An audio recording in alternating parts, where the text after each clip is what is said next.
오늘 함께 나눌 말씀의 제목은 여호와의 현현 또는 여호와의 임재에 대한 갈망이라는 제목으로 하나님 말씀 함께 나누도록 하겠습니다. 여호와의 현현이다. 현현은 나타나신다는 뜻입니다. 여호와께서 나타나신다 또는 임재하신다. 이건 우리가 잘 아는 표현이죠. 드디어 이제 우리가 욥기의 후반부로 이제 나아가고 있습니다. 드디어 이제 엘리야도 오늘 본문을 통하여서 발언이 마치게 됩니다. 그리고 나서 내일 본문인 바로 38장부터는 이 여호와 하나님께서 직접 하나님께서 욥에게 직접 말씀하시는 장면이 이제 기록이 되어 있는 것을 우리가 보게 됩니다. 자, 우리가 오늘 말씀을 이제 함께 묵상하면서 서론으로 우리가 생각해야 될 부분은 이런 부분입니다. 엘리후가 욥에게 어제 본문은 우리가 그 토요일 본문이었죠. 엘리후가 욥에게 하나님이 사람의 손에 하나님을 알만한 하나님의 창조주이심을 알만한 표를 주셨다라는 것을 말한 이유가 무엇인가? 왜냐하면 이게 지금 37장이라는 맥락이 좀 흐르고 있기 때문에 오늘 14절부터 시작되는 본문을 보다 더 자세하게 정확하게 이해하기 위해서는 우리가 토요일날 묵상했던 내용이 왜 등장했는가, 왜 언급을 했는가, 잠시 우리는 다시 한번 좀 살펴볼 필요가 있습니다. 간략하게 한 문장으로만 딱 줄여서 말씀드린다면 욥의 손에도 하나님이 주신 표가 있고, 이는 창조주 하나님이 욥을 지금도 여전히 다스리시고 계심에 대한 신뢰가 회복돼야 된다는 것입니다. 하나님이 모든 사람의 손에 자기가 창조주이시고 인간을 지으신 분이심에 대해서 하나님이 이 모든 증거를 주신 것 같이 동일하게 욥 당신의 손에도 그런 표가 있습니다. 그리고 그 표로 말미암아 여호와 하나님이 지금도 당신을 다스리고 계심을 믿기 바랍니다. 그 신뢰가 회복되기를 바란다라는 것이 아주 중요한 의도입니다. 그리고 나서 이제 오늘 본문 14절이 이렇게 시작이 되죠. 자, 오늘 본문을 우리가 크게 두 부분으로 나눠서 좀 살펴보고자 합니다. 14절에서부터 20절까지 첫 번째 부분, 그리고 나머지 부분 21절에서부터 24절까지를 우리가 두 번째 부분으로 해서 함께 말씀을 살펴보겠습니다. 자, 이제 그렇게 이런 맥락에서 14절이 시작이 됩니다. 욥이여 이것을 듣고 가만히 서서 하나님의 오묘한 일을 깨달으라. 핵심은 무엇이냐? 이것을 듣고 할 때 무엇을 들어야 되냐는 것입니다. 욥이 무엇을 들어야 되는가? 욥이여 이것을 듣고 가만히 서서 하나님의 오묘한 일을 깨달아. 이것을 들어야 하나님의 오묘한 일을 깨달을 수 있다는 것입니다. 이것을 들어야. 물론 문장의 맥락상 15절부터 기록되어 있는 엘리후의 발언을 들어보고 하나님의 오묘한 일을 깨달으라 라는 말이지만, 이 말을 37장 전체 맥락에서 보게 되면은 욥이 들어야 될 게 무엇인가? 먼저 우리 37장 본문 첫 번째 부분인 2절에서부터 6절까지 기록된 하나님의 음성을 들으라는 것이, 특별히 모든 자연 세계에 울려 펴지는 하나님의 말씀을 들어보라는 것입니다. 왜냐하면 그 내용이 지금 15절에서부터 18절까지 또 반복이 되고 있기 때문에 그 내용이 그 내용인 것이죠. 그리고 뿐만 아니라 이제 9절에서부터 11절에 기록된 하나님의 음성에 대한 자연 세계의 반응을 들으라는 것입니다. 하나님이 어떻게 말씀하고 계시고 자연 세계, 또 자연 세계는 하나님 말씀에 어떻게 화답하고 있는지를 욥이여 들으라. 그리하여서 하나님의 오묘한 일을 깨달으라. 지금 이야기하고 있는 것입니다. 여러분, 이 자연 세계의 운행에 담겨진, 자연 세계가 이렇게 돌아가지 않습니까? 비가 내리기도 하고 해가 뜨기도 하고 여러 가지 자연 세계의 이런 운행에 담긴 하나님에 대한 계시를 우리는 뭐라고 그러냐면, 제가 지금 계속해서 며칠 동안 말씀드리고 있는데 이걸 뭐라고 하냐? 일반 계시라고 합니다. 자연세계, 해가 뜨고 해가 지고 달이 뜨고 달이 지는 이 모든 천체 운행, 자연세계 운행 속에 담겨있는 하나님에 대한 계시를 우리는 일반 계시다라고 얘기합니다. 자, 근데 중요한 것은 무엇이냐? 여기서 지금 엘리후가 반복적으로 욥에게 요구하고 있는 들으라, 깨달으라고 얘기하고 있는 것은 자연 세계 속에 담겨져 있는 일반 계시를 깨달으라. 자, 그 일반 계시, 하나님에 대한 일반 계시를 깨달으려면 무엇이 와야 되느냐? 특별 계시 없이는 불가능합니다. 특별 계시 없이. 이 특별 계시는 무엇인가? 하나님의 자기 계시입니다. 내가 하나님이다. 나는 하나님이다 라는 것을 사람에게 깨닫게 하신다는 것입니다. 그러니까 죽었다 깨나도 특별 계시가 없이는, 하나님의 자기 계시가 없이는, 하나님이 먼저 저와 여러분들에게 다가오시지 않는다면 하나님이 어떤 분이신지는 당연히 알 수도 없거니와 이 자연 세계의 신비한 운행 속에 담겨진 하나님도 역시 발견할 수 없다는 것입니다. 그러니까 지금 엘리후가 말하고 있는 이 욥이여 이것을 들으라 했을 때 이 들으라는 내용은 하나님이 오셔서 당신으로 하여금 이것을 듣게 하라. 좀 이게 이상한 표현이죠. 하나님이 오시는 내용인데, 하나님이 오셔야 될 내용을 지금 엘리후가 마치 본인이 이 주격이 되어서 주도자가 된 것처럼 이야기를 하고 있습니다. 자, 이제 그건 우리가 좀 본문 후반부로 가서 우리가 더 자세하게 좀 살펴봐야 될 내용입니다만은, 하나님을 자력으로는 알 수 없는 사람에게, 스스로의 힘으로는 알 수 없는 사람에게 자신을 드러내시는 하나님의 자기 계시로서의 특별 계시만이 이 일반 계시를 깨달을 수 있게 된다. 자, 그러면 이제 우리가 좀 조금 더 이 특별 계시에 대한 내용을 좀 더 잠시만 좀 살펴보게 되면, 이 자연 세계에 울리고 있는 하나님의 음성과 그 하나님의 음성에 대한 자연 세계 반응, 곧 이 일반 계시는 특별 계시로만 깨달아지는데, 이 특별 계시는 무엇으로 사람에게 다가오느냐, 이게 핵심이겠죠. 성경은 이 특별 계시를 하나님께서 주실 때에 어떤 일이 일어나는가? 그게 바로 하나님의 현현인 것입니다. 하나님의 임재인 것이죠. 하나님이, 성경을 보십시오. 하나님이 그 사람에게 임재하셔야지만이 하나님이 어떤 분이신지를 알게 돼요. 하나님이 어떤 분이신지를 알게 된 사람만이 자기의 삶 속에서 또 자연세계가 돌아가는 모든 신비한 환경들 가운데서, 아, 하나님이 나에게 말씀하시는구나, 하나님이 자연세계에 말씀하시는구나, 자연세계가 이렇게 하나님께 화답하는구나 라는 것을 그제서야 발견하게 된다는 것입니다. 하나님의 임재 체험이, 그러면 우리에게 참 중요한 것은 무엇인가? 하나님의 임재 체험이 너무나 중요한 것입니다. 하나님의 임재를 한 번만, 잠깐만, 그 얕은 수준으로만 경험하는 것이 아니라 날마다 그것을 갈망하는 것이, 하나님, 내가 하나님을 갈망합니다. 모세 보십시오. 하나님의 마음을, 예수의 마음을 가지고 자기 백성을 사랑할 정도로 깊이 있게 주님과 동행하고 있었습니다. 그런데도 불구하고 여호와의 영광을 내게 보여달라고 얘기하지 않습니까? 보다 더 깊은 수준으로, 보다 더 하나님과 더긴 무엇입니까? 진지한 수준으로 더 하나님과 깊이 교제하기를 바라는 자에게 하나님은 자기의 임재를 허락하신다. 그럼 하나님의 임재가 임한 만큼 무엇을 깨닫느냐? 하나님이 어떤 분이신지를 깨닫게 되는 것입니다. 하나님이 어떤 분이신지를 깨닫게 된 만큼 이 세상의 이치, 내가 살아가야 될 이치, 이 삶 속에서의 지혜, 지식을 얻게 된다는 것이, 깨닫게 된다는 것입니다. 제가 나중에 우리가 이 교리반을 다시 또 시작하게 됐을 때 일반 계시와 특별 계시에 대해서는 보다 더 자세하게 말씀을 드리겠습니다만은, 그 특별 계시 중에 핵심적으로 기록으로 남은 것을 성경이라고 얘기합니다. 그러니까 성경이 특별 계시인데 성경만 특별 계시는 아닙니다. 근데 이제 하나님께서 자기를 계시하는 것을 특별 계시라고 하는데, 그 특별 계시 중에 기록된 형태로 남아 있는 것을 우리가 성경이라고 얘기하는 하나님 말씀이라고 그러죠. 자, 그 부분 우리가 나중에 또 자세하게 살펴보겠습니다만은, 곧 지금 엘리후는 하나님의 임재 체험을 욥으로 하여금 갈망하게 하고 있는 것입니다. 욥으로 하여금 하나님이 지금 당신에게 임재하여 주시기를 갈망해야 된다. 네. 실제로 그리고 이 37장이 끝난 뒤에 38장부터는 진짜 이 엘리후의 권면과 같이 하나님이 욥에게 나타나시죠. 욥에게 나타나시고 욥에게 직접 말씀하십니다. 그리고 욥이 모든 그 영적인 침체 상황 가운데서 완벽하게 회복을 하게 되는 것이죠.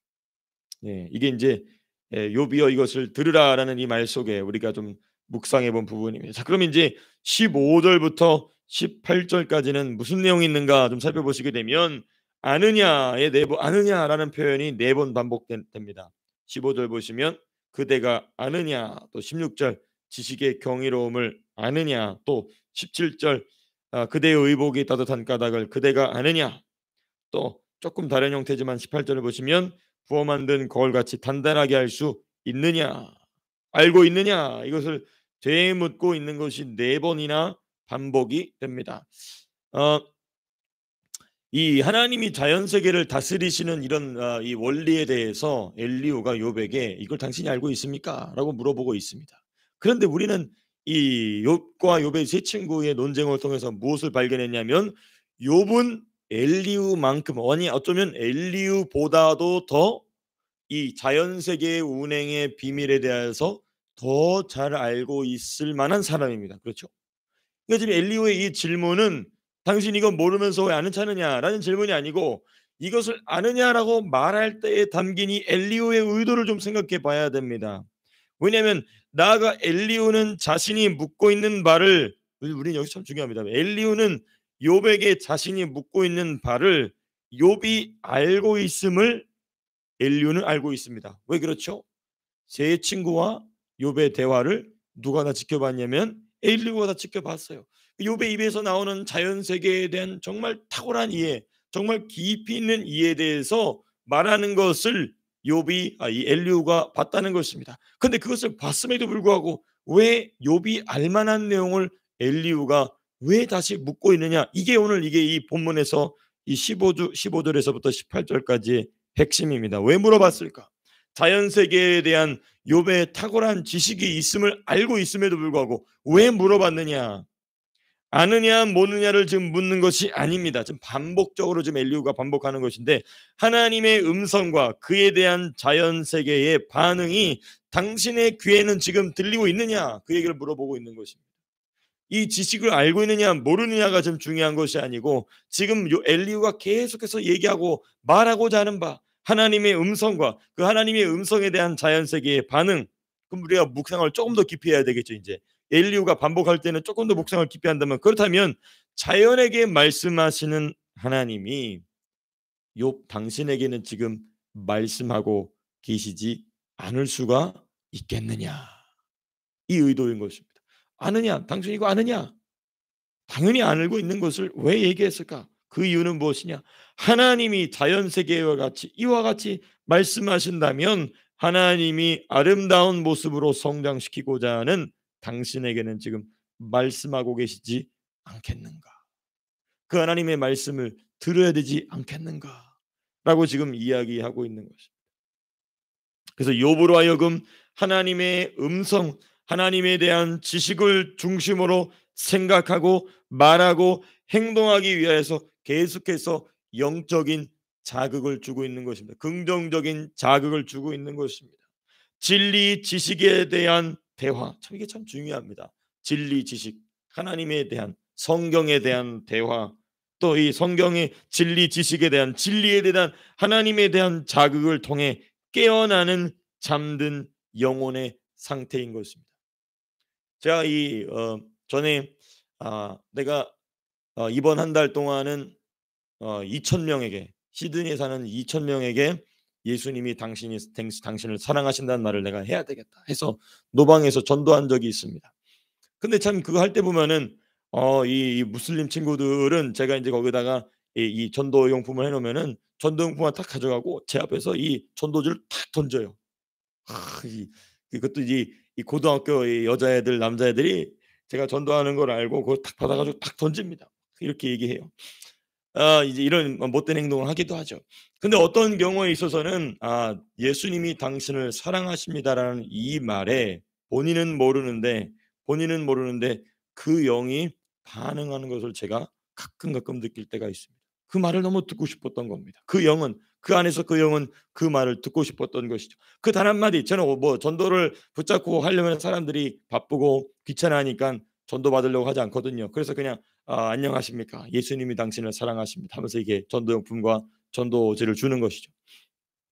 근데 이제 그때마다 뭐 자주는 아니지만 이 사람의 영이 이 말을 듣고 싶었구나라는 것을 제가 경험하게 되는데, 이게 바로 무엇이냐? 지금 엘리후가 하고 있는 일입니다. 그 욥에 대하여서 이 욥이 고난 가운데에 또 하나님에 대한 또 단편적인 지식으로 말미암아 생겨난 그 오해를 풀고, 무엇입니까? 하나님에 대한 오해, 또 이 고난에 대한 오해를 풀기 위해서는 무엇이 지금 회복이 되느냐? 욥의 영성이, 욥의 이 잠들어 있는 그 부분에 대해서 잠들고 있는 그 영혼의 상태를 일깨우고 있는 것입니다. 질문하고 있는 그 우리 주 예수님도 엠마오로 가는 두 제자에게 질문하시지 않습니까? 어디로 가느냐? 너희가 지금 어디로 가느냐? 그래서 어쩌고 얘기할 때 그것을 어찌하여 깨닫지 못하느냐? 질문하시고 계속해서 그 두 제자에게 그 영적인 어웨이크닝 일어날 수 있도록, 영적인 각성이 일어날 수 있도록 계속해서 말씀으로 자극을 주신 분이 바로 누구시냐? 우리 주님이신 것이죠. 그래서 이전에 탁월한 욥의 영 모습으로 돌아오라는 것입니다. 이전에 그 탁월하고 그 존경받을 만하고 하나님의 영광이 드러나는 것만 갖고 하나님의 공의를 세우는 자로서 쓰임 받던 욥의 영광스러운 모습으로, 탁월한 모습으로 돌아오라는 것입니다. 그리고 나서 하는 말이 이제 19절에서부터 20절. 그러므로 우리에게 가르치라 이 이야기입니다. 물론 이 말을 이 엘리후에 대해서 한번 이게 삐딱하게 해석하기 시작하게 되면은 여봐라, 이 엘리후도 마지막까지 욥을 이 힐난하지 않느냐, 비꼬지 않느냐라고 이 대부분 이 말씀을 그렇게 해석을 해요. 저는 좀 다르게 봅니다. 그게 아니고 우리가 그에게 할 말을 그대는 우리에게 가르치라. 우리는 아둔하여 아뢰지 못하겠노라. 이 말이 뭐냐? 그 욥이 고난 전에 탁월한 모습, 하나님에 대한 진리 지식으로 충만하여서 모든 혼탁한 일들을 바르게 정돈짓던 그 욥의 모습으로 돌아와서 우리를 다시 한번 뭐하라? 가르치라는 것입니다. 저는 이러한 관점으로 이 19절과 20절을 해석합니다. 왜냐? 20절이 그러한 맥락을 이어가고, 내가 말하고 싶은 것을 어찌 그에게 고할 수 있으랴. 이 부분이 19절과 연결되어서 하나님 앞에서 내가 하고자 하는 말을 어찌 당신 앞에서 할 수 있겠습니까? 당신이 그 말을 우리에게 해주어야 합니다라고 지금 이 겸손히 자기를 낮추고 있는 말씀으로 저는 이렇게 이 말씀을 보았습니다. 그대는 우리에게 가르치라. 15절부터 18절까지 아느냐에 대한 답변을 요구하는 말처럼 들리기도 하지만 동시에 욥이 가지고 있는 하나님이 당신에게 주신 진리 지식이 있는데 그 말씀으로 우리를 가르치라는 것입니다. 참 중요합니다, 여러분. 진리를 말함으로써 진리에서 벗어난 말이 그치게 되고, 그렇죠? 하나님이 하시고자 하시는 말씀을 함으로써 진리로 돌아가게 되는 것입니다. 너무너무나 중요합니다. 참 저는 이렇게 이 여러 가지 상황 가운데에 이 몸이 좀 지칠 수 있거든요. 오늘도 좀 몸이 지쳐가지고 오늘 새벽에 되게 일어나기 힘들다. 그래서 왜냐면 우리 아이들과 어제 민준이 하고 태아까지 같이 있다 보니까 아주 굉장히 즐거웠어요. 즐거운 만큼 에너지 소비가 크더라고요. 즐거운 만큼 애들하고 맛있게 먹기도 하고, 뭐 제가 이제 라면도 끓여 먹으려고 양은 냄비를 갖고 왔는데 양은 냄비가 인덕션하고 안 된다고 그래가지고 애들은 뭐 깔깔거리면서 웃으면서 뭐 영화도 보고 게임도 하고 재밌게 노는데 그만큼 좀 육신이 이게 좀 힘들구나. 재밌긴 하지만 근데 제가 딱 설교를 시작하니까 그 피곤한 게 싹 날아갑니다. 이 사람마다 이 영적인 것들이 회복되는 방법이 다 다른데 특별히 이 진리를 말함으로써 그 영의 새 힘을 얻게 된다는 것입니다. 이 목사만 그런 것이 아니라 우리 성도님들도 진리를 말함으로써, 진리를 말할 때에 성령이 내 안에서 내 가운데 힘을 주시는 것을 경험해야 돼요. 그때 뭐 이런 게 뭐가 같냐면 이게 막 찌릿찌릿할 때가 있습니다. 뭐 항상 그런 것은 아니지만 또는 내가 말을 할 때에 그 다음 말이 계속해서 생각나는 것입니다. 말씀이 그 안에서 막 이렇게 생각나는 것이죠. 머리 안에서 한 마디 나가고 나면 그 다음 할 마디가 탁 떠오르게 되는, 이게 바로 진리를 말함으로 그 영이 강력하게 회복되게 되는 그 원리를 지금 19절에서 그대는 우리에게 가르치라라는 이 말 속에 담겨 있는 중요한 영적 원리인 것이죠. 자, 그리고 이제 오늘 본문의 두 번째 부분입니다. 21절에서부터 14절까지 내용을 우리가 좀 살펴보고자 합니다. 이 21절에서부터 14절까지는 어떤 내용이냐면 14절에 이런 표현이 있었죠. 하나님의 오묘한 일을 깨달으라라고 되어 있어요. 깨달으라. 너는 깨달으라. 당신이 이걸 깨달아야 됩니다. 에 대한 답이 구체적으로 이제 21절에서부터 24절까지 나오는데, 이 하나님의 오묘한 일을 깨닫는 가장 확실한 방법, 가장 확실한 통로는 무엇인가? 하나님의 임재라는 것이, 하나님의 현현, 하나님의 임재만이 하나님의 오묘한 일을 깨닫는 가장 확실한, 가장 분명한, 가장 빠른 통로다. 그리고 나서 이제 엘리후가 본인이 체험했던 바를 이야기합니다. 21절에서부터 24절까지 하나님의 현현, 하나님의 임재를 체험할 때는 이런 일이 일어난다.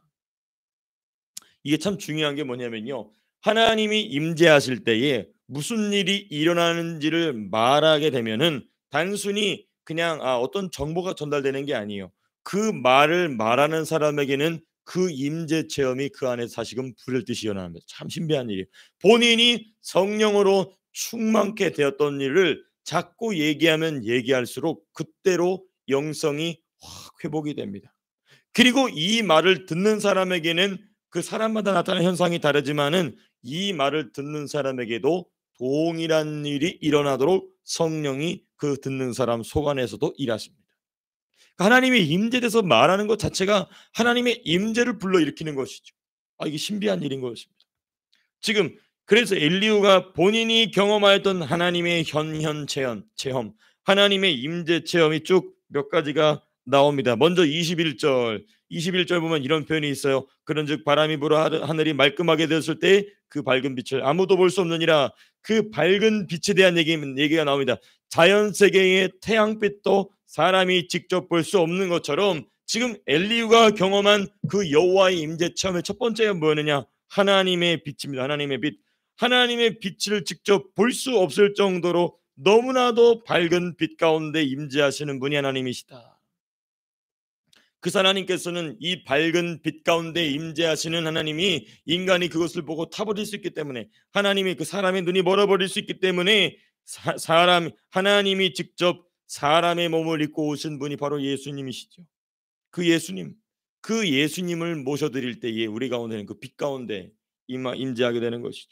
이 빛이 임할 때에 가장 두드러지는 첫 번째 특징이 무엇이냐? 그게 바로 회개입니다. 여러분, 이 예수의 빛이 임하면요, 무슨 일이 발생하냐면 내가 얼마나 더럽고 추악한 죄인인지를 우리가 그냥 말씀으로 들어서 우리가 그걸 받아들어서만 아는 게 아니고요, 이게 내 마음 가운데에 이 와서 무슨 제가 이 건물을 부수는 큰 그 쇠공 있지 않습니까? 그 쇠공이 와서 나를 때리는 것만 같아요.